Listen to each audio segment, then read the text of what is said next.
The stretch, they had a lot of opportunities. I didn't like the shot selection at all on the prior possession when they had multiple chances. Thunder have now lost 7 of their last 9 games, including this one without Luka Doncic.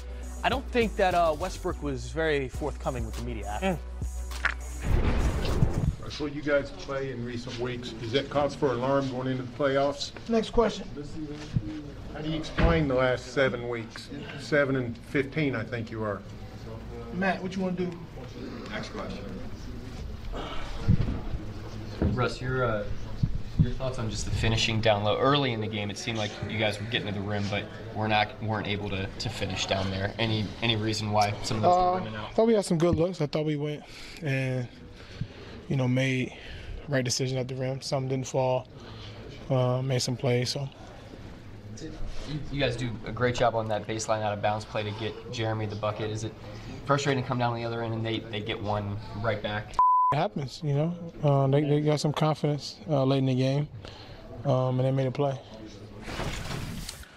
Whew, a lot there with the Thunder because, as we saw, Paul George getting the Player of the Month award for February, and a month ago we were looking at this team like, oh, they look like contenders out west. Now they've lost 7 of their last 9. Paul George, 8 for 20 from the field after starting out 6 for 10, actually shooting just 39% from the field in March. Are you concerned with their lack of shooting?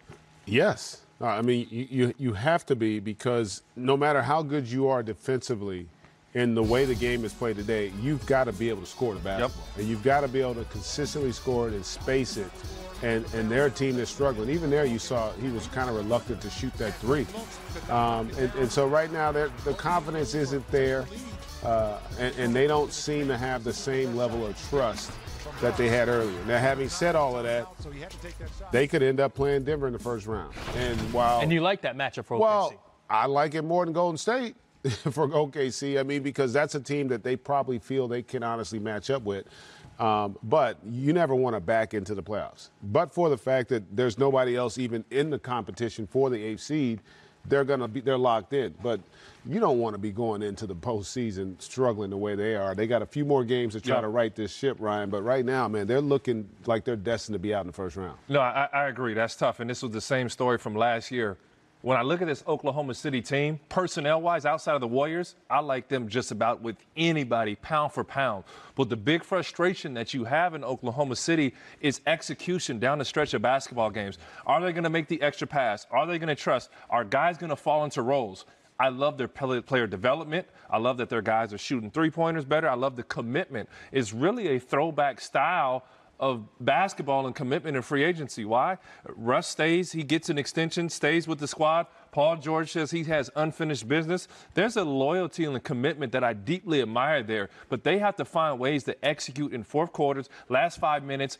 Things get tough down the stretch. There's no way they should have been in any type of game with the Dallas Mavericks, especially without Luka on the floor. This shouldn't have been a close game. Rick Carlisle's a fine coach. I'm sure he's celebrating knowing that, hey, man, he outcoached tonight. He outcoached them, Billy Donovan and Russ and PG, however you want to look at it, because that personnel shouldn't even been close. Hard to disagree with that assessment. Good job there. Okay, so we see the Thunder struggle.